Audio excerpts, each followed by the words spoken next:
हैं, सैकड़ों अभ्यर्थी होंगे, हजारों होंगे जो सीटेट परीक्षा पहले दे चुके हैं, लेकिन वो पेपर 2 में पास है। या बहुत सारे ऐसे स्टूडेंट हैं जो पेपर 2 की ही परीक्षा दिए, क्योंकि उनको 6 to 8 का टीचर बनना था।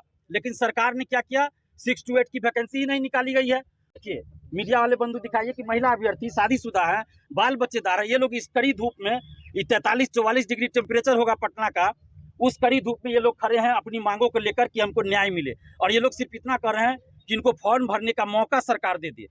इस प्रेस कॉन्फ्रेंस और ये छात्र सभा जो बुलाई गई है, ये शिक्षक बहाली में जो सरकार की दोषपूर्ण नीतियां हैं उसके खिलाफ है। और इन शिक्षक अभ्यर्थियों की मांग है, हमारी भी मांग है इन शिक्षक अभ्यर्थियों के समर्थन में कि सीटेट जुलाई 2023 अपियरिंग वाले को इस शिक्षक बहाली बीपीएससी में फॉर्म भरने का मौका दिया जाए। ये लोग नौकरी नहीं मांग रहे हैं कि हमको ज्वाइनिंग लेटर दे दीजिए, ये लोग सिर्फ इतना मांग रहे हैं सीटेट जुलाई वाले कि आप फॉर्म भरने का इनको एक मौका दीजिए। चूंकि ये बहाली बीपीएससी से हो रही है और बीपीएससी की परीक्षा होगी, उस परीक्षा में जो मार्क्स लाएंगे उसके आधार पे, उस मार्क्स के आधार पे मेरिट बनना है, न कि सीटेट के मार्क्स पे या फिर बीएड डीएलएड के मार्क्स पे।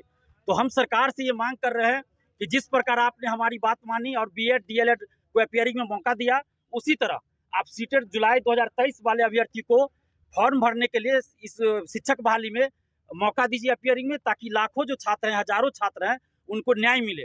क्योंकि आपने 6 to 8 की वैकेंसी नहीं निकाला है और इसमें हजारों अभ्यर्थी ऐसे हैं, सैकड़ों अभ्यर्थी होंगे, हजारों होंगे जो सीटेट परीक्षा पहले दे चुके हैं, लेकिन वो पेपर 2 में पास है। या बहुत सारे ऐसे स्टूडेंट हैं जो पेपर 2 की ही परीक्षा दिए, क्योंकि उनको 6 to 8 का टीचर बनना था। लेकिन सरकार ने क्या किया, 6 to 8 की वैकेंसी ही नहीं निकाली गई है, तो फिर ये अभ्यर्थी जाएंगे कहाँ। इसलिए आप सीटेट 2023 जुलाई वाले को अगर मौका देते हैं तो ये लोग पेपर 1 पास करेंगे, पेपर 1 की परीक्षा देंगे, पास करेंगे, और इसमें फॉर्म पहले आप भर दीजिए, भरने का मौका दीजिए अपियरिंग में, तो ये लोग शिक्षक बन सकेंगे, इनको एक मौका मिलेगा। और जो बहुत सारे अभ्यर्थी इस बात को लेकर घबरा रहे थे कि अगर नए अभ्यर्थियों को मौका मिलेगा, अगर सीटेट इसमें से बहुत सारे लोग पास नहीं करेंगे, हो सकता है कि नहीं करे पास, एग्जाम है तो उनका सीट खा जाएंगे 1,70,000 में से। तो ऐसा नहीं होने वाला है। जब बीपीएससी से जब मेरिट बनेगा शिक्षकों के लिए, तो उस वो मेरिट तभी बनेगा ना जब अपियरिंग में जो लोग फॉर्म भरे होंगे, चाहे बीएड वाले भरे हो अपियरिंग में, डीएलएड वाले भरे हो या सीटेट वाले भरेंगे, तो अपियरिंग में जो भी फॉर्म भरेंगे तो मेरिट लिस्ट जारी होने से पहले कॉपियों का जब मूल्यांकन होगा उसी समय या उससे पहले या उसके बाद सबसे सर्टिफिकेट मांगा जाएगा ऑनलाइन। और जो लोग सर्टिफिकेट पास का नहीं जमा करेंगे सीटेट का या डीएलएड बीएड का, तो उन लोग का जो अभ्यर्थित्व है वैसे ही समाप्त हो जाएगा। तो सीट खाने की बात यहाँ नहीं है। इसलिए इसमें जो पुराने अभ्यर्थी है उनको घबराने की जरूरत नहीं है। मैं ये चीज कहना चाहता हूँ और सरकार से हाथ जोड़कर विनती है, नीतीश कुमार जी से खासकर, कि नीतीश कुमार जी आप महिलाओं की बात करते हैं, महिला उत्थान की बात करते हैं, आपने बहुत सारी योजनाएं चलाई महिलाओं के लिए, लेकिन आज जो महिला अभ्यर्थी, आप देखिए, मीडिया वाले बंधु दिखाइए कि महिला अभ्यर्थी शादीशुदा है, बाल बच्चेदार है, ये लोग इस कड़ी धूप में, 43-44 डिग्री टेम्परेचर होगा पटना का, उस कड़ी धूप में ये लोग खड़े हैं अपनी मांगों को लेकर कि हमको न्याय मिले। और ये लोग सिर्फ इतना कर रहे हैं कि इनको फॉर्म भर के, मीडिया वाले बंधु दिखाइए कि महिला अभ्यर्थी शादीशुदा है, बाल बच्चेदार है, ये लोग इस कड़ी धूप में, 43-44 डिग्री टेम्परेचर होगा पटना का, उस कड़ी धूप में ये लोग खड़े हैं अपनी मांगों को लेकर कि हमको न्याय मिले। और ये लोग सिर्फ इतना कर रहे हैं कि इनको फॉर्म भरने का मौका सरकार दे दे। इसमें तो सरकार को कोई आपत्ति नहीं होना चाहिए। और सरकार से हाथ जोड़कर विनती कर रहे हैं, नीतीश कुमार जी से, तेजस्वी यादव जी से, कि आप इन अभ्यर्थियों को जो हजारों की संख्या में है, लाखों की संख्या में है, सीटेट जुलाई में अपियरिंग में फॉर्म भरने का मौका दीजिए। क्योंकि तेजस्वी यादव जी आप युवाओं की बात करके सरकार में आए हैं, नीतीश कुमार जी आप महिलाओं की बात करते हैं, युवाओं की बात करते हैं, तो आज महिलाएं, बिहार की बेटियां सड़क पे हैं, इतनी कड़ी धूप में खड़ी हैं, तो उनके साथ आप न्याय कीजिए और सीटेट जुलाई 2023 वाले को अपियरिंग में आप फॉर्म भरने का मौका दीजिए। साथ ही सरकार की जो नियमावली है जिसमें कई खामियां हैं, उन खामियों को भी सरकार दूर करे।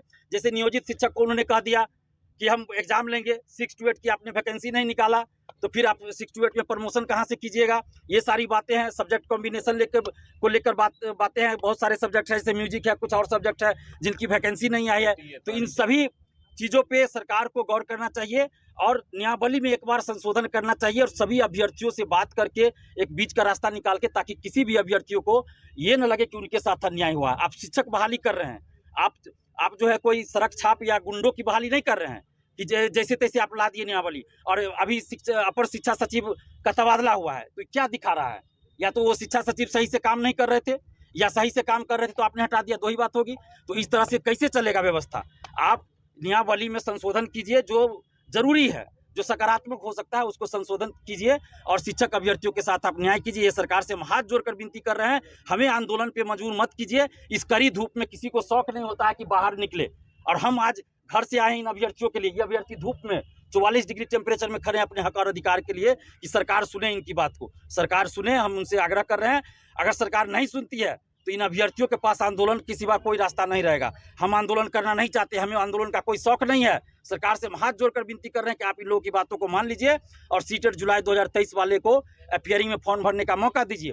साथ ही 6 to 8 की वैकेंसी आपने क्यों नहीं निकाला, क्या इसमें है नहीं, स्पष्ट कीजिए। सब्जेक्ट कॉम्बिनेशन को लेकर आप स्पष्ट दिशा निर्देश दीजिए। बहुत सारी चीज़ें हैं, जैसे EWS का सर्टिफिकेट को लेकर मेरे पास फोन आ रहा है, उस पर आप स्पष्ट कीजिए क्या चल रहा है, नहीं चल रहा है, सब्जेक्ट कॉम्बिनेशन। तो इस तरह से सीटें खाली रह जाएगी। अगर सरकार की मंशा है कि 1,70,000 सीट हम भरे, तो सरकार सीटेट जुलाई वाले को मौका देना पड़ेगा, नहीं तो सीट खाली रह जाएगी। और आप 9th-10th में देखिए, आर्ट्स विषय का आपने STET लिया ही नहीं, तो फिर सीट कैसे भरेगा, उसका तो खाली रह जाएगा। तो यानी कि 1,70,000। हाँ, जिस तरह से आप देख रहे हैं देश प्रेम न्यूज।